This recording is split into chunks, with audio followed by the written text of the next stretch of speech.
Chaque école du sous-secteur de l'enseignement technique et professionnel est appelée à avoir un projet générateur de revenus pour faire de ce département ministériel un véritable incubateur du développement national.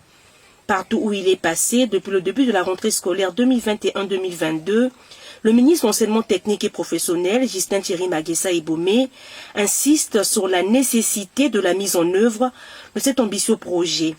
Le cas ici, dans le département du Poul, précisément au CTA CMI de Mindouli, localité située à 135 km de Brazzaville, point de départ de sa tournée dans la partie méridionale du pays.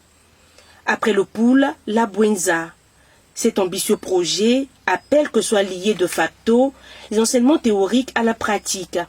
Au CTI-CTA de Mouyonzi, nous avons rencontré ces 6 élèves aux côtés de leur enseignante.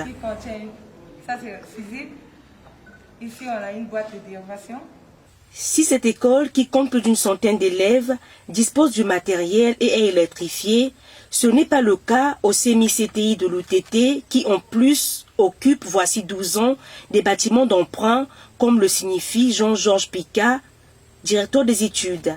Ici, en fait, c'est une école primaire. C'est une école de l'État, c'est une école primaire Kinzaba. Et nous sommes dans un site de l'école primaire Kinzaba. Comme on n'a pas l'électricité, le ministère nous avait doté des matériels appropriés pour former les enfants. Maintenant, nous sommes obligés d'aller consulter à la cité, voir les partenaires, voir les ouvriers qui ont leur atelier et amener les enfants là-bas avec nos propres matériels et former. À la fin de la formation, on récupère le matériel, on garde là où le milieu est approprié pour conserver. En vue de réparer la toiture d'un des bâtiments et pour parer au plus urgent, une enveloppe financière a été remise aux gestionnaires de cet établissement scolaire.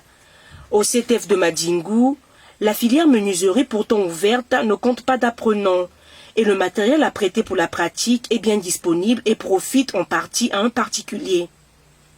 Faites de telle sorte que les enfants viennent quand même apprendre la menuiserie ici, même si ils ne sont pas élèves du CET, mais que ce partenaire à qui nous avons confié le matériel d'État se permette aussi de former quelques jeunes Congolais à la menuiserie ici.